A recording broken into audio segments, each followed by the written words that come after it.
तर संतोष देशमुख कुटुंब ही उज्ज्वल निकमांची भेट घेणार आहे। मस्साजोगचे सरपंच संतोष देशमुख हत्या प्रकरणामध्ये आज बीड कोर्टात सुनावणी होतीये। या संदर्भामध्ये ही भेट होईल। पहिल्या सुनावणीच्या वेळी केस कोर्टामध्ये विशेष सरकारी वकील उज्ज्वल निकम उपस्थित नव्हते, परंतु आजच्या सुनावणीला बीड कोर्टात विशेष सरकारी वकील उज्ज्वल निकम उपस्थित राहतील। आपले प्रतिनिधी कृष्णा केंडे आपल्याला या संदर्भात अधिक माहिती देतील। कृष्णा, आज बीड कोर्टामध्ये सुनावणी होती आणि यात महत्त्वाचा मुद्दा असा आहे की आज पहिल्यांदाच उज्ज्वल निकम हे प्रत्यक्ष उपस्थित राहणार आहेत। या आधीच्या सुनावणीला ते हजर नव्हते प्रत्यक्ष, आणि त्याचबरोबर देशमुख कुटुंबीय सुद्धा त्यांची भेट घेणार आहे असं कळतंय। याबद्दल आणखीन काय माहिती आहे?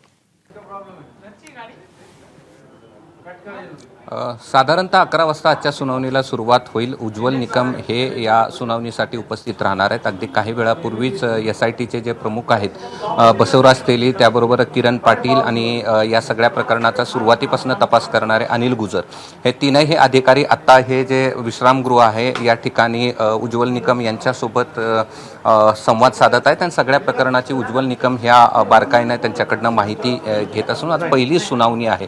आज नेमकं काय होणार आहे, तर आज या सगळ्या प्रकरणामध्ये आरोपीचे जे जबाब घेतले गेलेले आहेत त्याच्या एक बंद लिफाफ्यामध्ये प्रत दिली जाईल। त्याच्याबरोबरच आरोपींच्या वकिलांनी गत सुनावणीच्या वेळी ज्या CDRची मागणी केलेली होती, शिवाय इतर जे पुरावे आहेत, डिजिटल पुरावे, त्याची देखील मागणी केलेली होती आणि त्यामुळे त्या सगळ्या ऑडिओ क्लिप्स असतील आणि इतर पुरावे असतील ते एका बंद लिफाफ्यामध्ये सर्व आरोपींच्या वकिलाला देण्यात येतील आणि त्यानंतर प्रत्यक्ष सुनावणीला सुरुवात होते का आज हे पाहणं महत्त्वाचं असणार आहे। मात्र काही वेळातच या विश्रामगृहावर जे संतोष देशमुख यांचे बंधू धनंजय देशमुख हे देखील या ठिकाणी उज्ज्वल निकम यांची भेट घेतील आणि सगळ्या प्रकरणाच्या संदर्भात ते त्यांच्याकडनं जाणून घेतील। आणि या प्रकरणामध्ये आज उज्ज्वल निकम हे स्वतः बाजू मांडणार आहेत सरकारी वकील म्हणून, आणि आज 11 वाजताच्या दरम्यान या सुनावणीला सुरुवात होईल आणि कोणत्याही क्षणी मी जिथे उभा आहे त्या विश्रामगृहावरती धनंजय देशमुख हे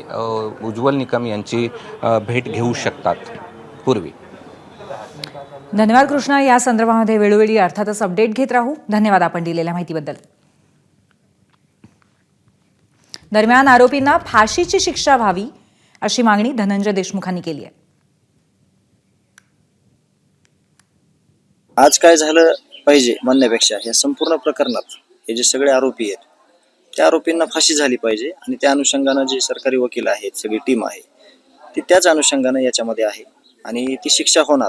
कारण का काल मुख्यमंत्री साहेबांना देखील सभागृहात याविषयी 2 शब्द बोललेले आहेत की या आरोपींना सर्वोच्च शिक्षा होणार आहे। त्यांनी CID संदर्भात बोलले, त्यांनी SIT संदर्भात बोलले, म्हणून अपेक्षित एकच आहे की यांना शिक्षा जेवढ्या लवकर होईल, आजपासून जे काही निकम साहेबांच्या उपस्थितीमध्ये आज जे काही सुनावणी होणार आहे आजपासूनची, त्यात यांना कठोरातली कठोर शिक्षा, फाशीची शिक्षा झाली पाहिजे।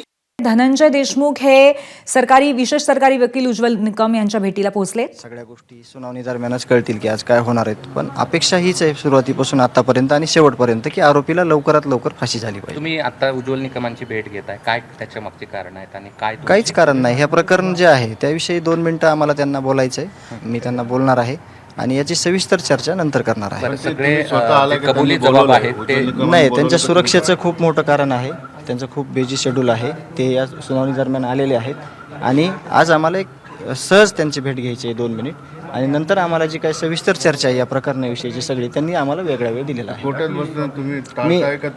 नाही, मला थोडं मानसिकता माझी होत नाही, म्हणून माझं शिष्टमंडळ आमच्या गावातलं बसणार आहे। ठीक आहे, ओके। मला एक आणखी प्रश्न असा आहे की काही बंद लिफाफ्यामध्ये जबाब दिले जाणार आहेत आरोपींना, एव्हिडन्स म्हणजे ऑडिओ क्लिप्स वगैरे दिल्या जाणार आहेत, त्या सगळ्याबद्दलची तुमची काय प्रतिक्रिया आहे? आरोपींचे जे वकील आहेत त्या वकिलांनी मागच्या तारखेला मागणी केली होती ज्या गोष्टींची, काही इलेक्ट्रॉनिक जे काही त्यांचे पुरावे आहेत किंवा जे काही जबाब आहेत त्याविषयी, तर ते त्यांना दिले जाणार आहेत। ठीक, ओके, थँक्यू।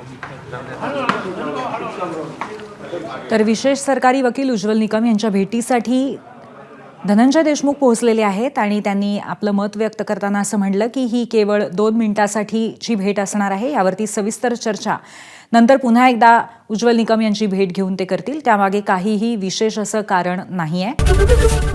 ABP माझा, उघडा डोळे बघा नीट।